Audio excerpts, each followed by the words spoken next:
দিগন্তবেলার প্রেমান্দোলন লেখিকা আফরোজা আশা পর্ব ৫৫ দ্বিতীয় অংশ। কফি শপে বিশদ এক আলোচনা সেরে দিশাকে নিয়ে বাড়ি ফিরল দিগন্ত। ঘরে পা রাখতেই দেখা মিলল গাল ফুলিয়ে রাখা এক রমণীর।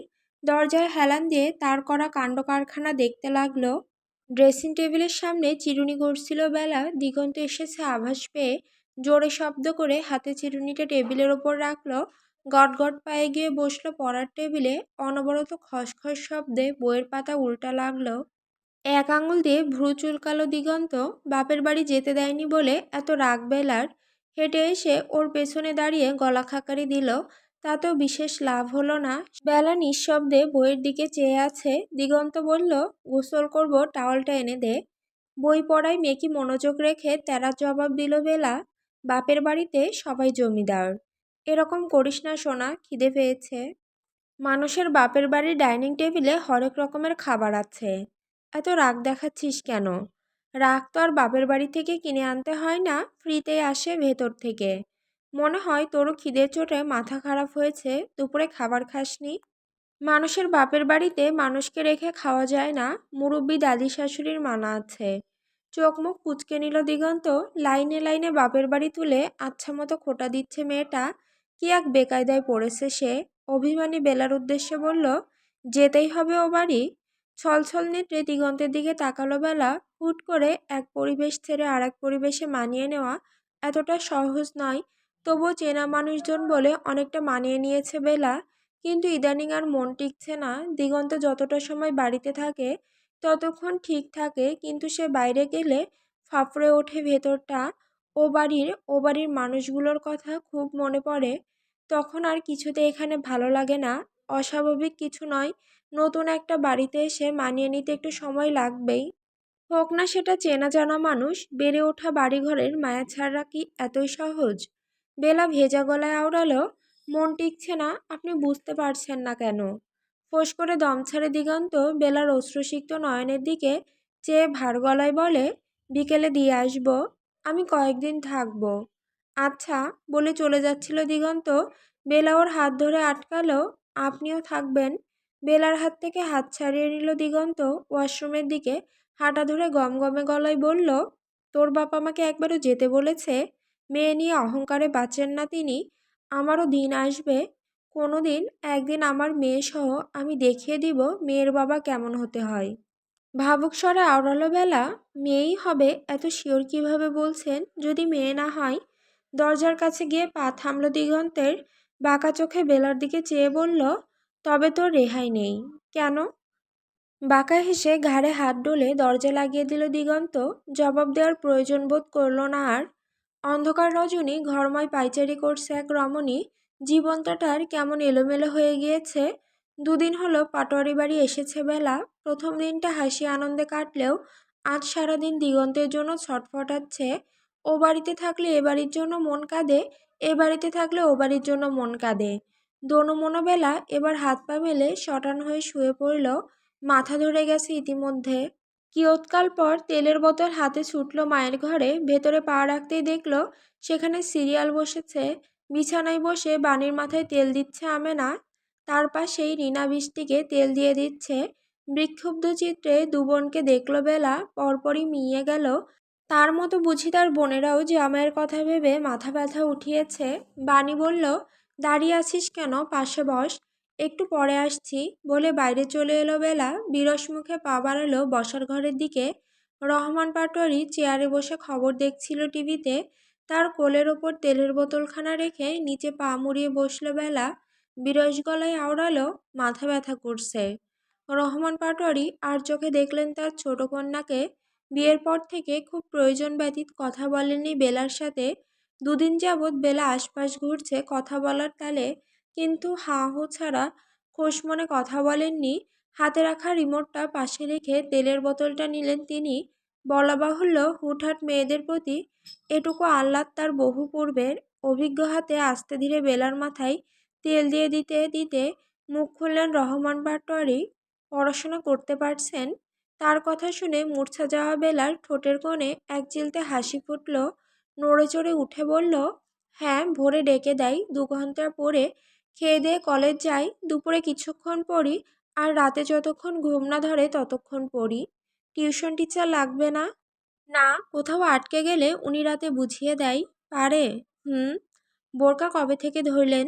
বিয়ের দিন বলেছিল আমি বোরকা ধরলে উনি সিগারেট ছাড়বেন। ছেড়েছে? হ্যাঁ, তারপর থেকে তো দেখিনি, আর বাজে দুর্গন্ধও পাই না। মেয়ের কথা শুনে ভেতরে ভেতরে কিছুটা স্বস্তি পেলেন রহমান সাহেব। তেল দেওয়া শেষে বেলার পিঠ সমান চুলগুলোতে বিনুনি গাঁথতে গাঁথতে শুধালেন, রাগারাগি হলে গায়ে হাত তোলে? এতদিন বাদে মন খুলে আব্বুর সাথে কথা বলতে পেরে খুশিতে আত্মহারা বেলা সানন্দে জবাব দিল, না তেমন তো রাগারাগি বা ঝগড়া ঝামেলা হয়নি, কিন্তু আমি অনেক ভুলভাল কাজ করেছি, তাতে রাগ করেননি কখনো। অতঃপর চঞ্চল বেলা গল্পের ঝুড়ি খুলে বসল। সেদিন করা দই চুনের ঘটনা থেকে এ বাড়িতে আসা অবধি তার করা কাজগুলো খুব সাবলীলভাবে বাবার কাছে বলতে লাগলো। রহমান পাটোয়ারি যেন এই সুযোগেই ছিল পূর্ণ দৃষ্টি মেলে মেয়ের চোখে মুখের জৌলস আর চাঞ্চল্য ভাবটা অবলোকন করছে। মনে রাখা অজানা ভীতিটাও কাটল অচিরেই। দিগন্তের প্রতি থাকা চাপা ক্ষোভটা কিছুটা লাঘব হলো হয়তো। ভালো আছে তার মেয়ে, কথাটা ভেবে আলতো হাসলেন তিনি। নীরবে শ্রবণ করলেন হাত নাড়িয়ে কথা বলা তার ছোট কন্যার বুলিগুলো। গভীর রাত বিছানায় শুয়ে এপাশ ওপাশ করছে দিগন্ত, মেজাজ তার বেজায় চটে আছে। এই সময়টাতে তার উপর এত পেরেশানি যাচ্ছে, আর মেয়েটা গিয়ে বাপের বাড়ি বসে আছে। দলের সব কাজে রীতি টেনে আজ অনেক রাত করে বাড়ি ফিরেছে সে। কাল থেকে বিশাল যুদ্ধে নামবে, আজ রাতটা একটু শান্তিতে না ঘুমালেই নয়।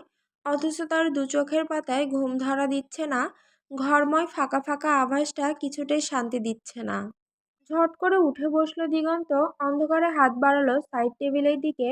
অভ্যাস মতো হাত বাড়ালো ঠিক, কিন্তু যা নেওয়ার উদ্দেশ্যে হাত বাড়িয়েছে তা নেই। বেলা না থাকায় সিগারেট টানার নেশাটা ভালোই মাথাচাড়া দিয়েছে এই মুহূর্তে। বাড়ানো হাত গুটিয়ে চুল টেনে ধরল দিগন্ত। ফোনে সময় দেখলো রাত 3টা বাজে। ঘুমিয়ে আছে নিশ্চয়ই। বাপের বাড়িতে বেলার আরামের ঘুমে আর ডিস্টার্ব দিল না সে। সোজা বাপকেই ফোন লাগালো। ফোনের ক্যারক্যারে রিংটোনে রহমান পাউডারের ঘুম ভাঙল। পাশে গভীর ঘুমে তলিয়ে থাকা স্ত্রীর ঘুম নষ্ট না হয় তাই তড়িঘড়ি করে ফোন কাটলেন। অতপর আস্তে ধীরে ফোন হাতে বাইরে বের হলেন। এদিকে মুখের ওপর ফোন কেটে দেওয়ায় থমথমে মুখে বসে আছে দিগন্ত। মিনিট খানেক বাদে সে নাম্বার থেকে ফোন এলে রাগান্বিত চোখ জোড়া তার উজ্জ্বল হলো। ঝটপট রিসিভ করে টেনে সালাম দিল। দিগন্তের হঠাৎ কাজে ভরকালো রহমান সাহেব। নিজেকে ধাতস্থ করে গমগমে গলায় বলল, এটা ফোন দেওয়ার সময়? পুরো হাসল দিগন্ত। সারাদিনের ব্যস্ততা ফুরালো এখন। সময় দেখে জামাই শ্বশুর সম্পর্ক মাপা যায় না পাটোয়ারি সাহেব। বউ আমার, আপনার বাড়িতে এ সময় শ্বশুরের একটু খোঁজখবর না নিলে ব্যাপারটা খারাপ দেখায়। তাচ্ছিল্য ভরা গলায় আওড়ালো রহমান পাটোয়ারি, এসব বলার জন্য ফোন দিয়েছেন? আপনার শরীর স্বাস্থ্য ভালো শ্বশুর আব্বা যান? ভালো না থাকার কারণ আছে কি? রহমান পাটোয়ারির দাপটিপনা কথা ক্ষিপ্ত হলো দিগন্ত। ললাটে ভাঁজ ফেলে আওড়ালো, বাকি দু জামাইয়ের সাথেও এভাবে কথা বলেন? তারা অসময়ে ফোন দেয় না? শ্বশুরের মনে বিশেষ জায়গা করার জন্য দিগন্ত তালুকদার অসময়ে এন্ট্রি দেয়। আর কিছু বলবেন? মনি নিশ্চয়ই এতক্ষণে কথাটা আপনার কানে তুলেছে। এ পর্যায়ে দমে গেল রহমান। গলা খাকারি দিয়ে অজানা ভান ধরে বলল, কোন কথা? দিগন্তের অধরকোণে বাঁকা হাসির রেখা দেখা দিল। বেড সাইডে হেলান দিয়ে গম্ভীর গলায় আওড়ালো, কাল থেকে অফিসে বসছি। রহমান পাটোয়ারির কঠোর মুখাবয়ব নমনীয় হলো। বেশ স্বাভাবিক স্বরে বলল, হঠাৎ এত সুবুদ্ধি? তোমার বাবার সাথে তোমার দ্বন্দ্বের তো শেষ নেই। তবে বলছেন যাব না? তোমাদের পারিবারিক বিষয়ে হস্তক্ষেপ করার কোনো ইচ্ছে নেই আমার। তবে যদি ন্যায়ভাবে চলতে পারো অবশ্যই যাবে। দুদিনের জন্য বেড়াতে যেও না যেন। যা কাজ করবে শক্ত হাতে করতেই থাকবে। শুনল দিগন্ত। শান্ত গলায় প্রশ্ন ছুড়ল, এবার নিশ্চয়ই আপনার আশানুরূপ জামাতা হতে পারছি? যত যা চেষ্টা করো ছোট মেয়ের স্বামী পর্যন্তই তোমাকে চিনব। রাখছি। রহমান পাটোয়ারির বাঁকা কথা শুনে ফোনটা শক্ত করে চেপে রাখল দিগন্ত। মানুষের সামনে ভদ্রলোক নামে পরিচিত রহমান পাটোয়ারি আর দিগন্ত তালুকদারের মাঝে যে নীরব রেষারেষি চলে তা কেবল তারা দুজন ছাড়া আর কেউ জানে না। কলেজ শেষে জিপ নিয়ে অপেক্ষারত পুরুষটাকে দেখে মুখের হাসি চওড়া হলো বেলার। রাইমার কাছ থেকে বিদায় নিয়ে দ্রুত পদে জিপের কাছে এলো সে। মিনিট পাঁচেক সময় নিয়ে গোল গোল চোখে চেয়ে দেখল ফর্মাল গেট আপে থাকা লোকটাকে। সুদর্শন পুরুষটার আপাদমস্তক চোখ বুলিয়ে এক চপট মাথা ঘুরালো তার। অবাক গলায় বলল, এত সেজেগুজে কোথায় যাচ্ছেন? বিয়ে করতে। মুখ বেঁকিয়ে নিল বেলা, জিপে বসে তেরা গলায় বলল, এক বেলা পাটোয়ারির বাপকে পটাতেই এখনো নাকানি চুবানি খাচ্ছেন শুনলাম। দিগন্তের কাটা ঘায়ে যেন নুনের ছিটা পড়ল। স্টিয়ারিংয়ে হাত চালিয়ে চোখ রাঙানি দিল বেলাকে। খিলখিলিয়ে হাসল বেলা, পরক্ষণেই ভার মুখে বলল, অফিস যাচ্ছেন, একবারও জানালেন না আমাকে? গাড়ি চালাতে ব্যস্ত দিগন্ত প্রত্যুত্তর করল, আমার পাশে থাকলে জানাতাম। নাক মুখ কুঁচকে নিল বেলা, অন্য পাশে ঘাড় ফিরিয়ে গমগমে স্বরে আওড়ালো, প্রতিশোধ তুলছেন ভালো কথা, আমিও ও বাড়িতে দেরি করে যাব। সহসা বেলার পাশের ব্যক্তি ফুঁসে উঠল, চোয়াল শক্ত করে হিসিয়ে আওড়ালো, আমার কাউকে লাগবে না, থাক তুই তোর বাপের বাড়িতে, যতদিন ইচ্ছা থাক। থাকবই তো, আপনি আমার সাথে ঠিকভাবে কথাও বলেননি কদিন থেকে। রাগ করেছি আমি, যাব না আপনার কাছে। বাপের কোলে চড়ে থাক নাদানের বাচ্চা।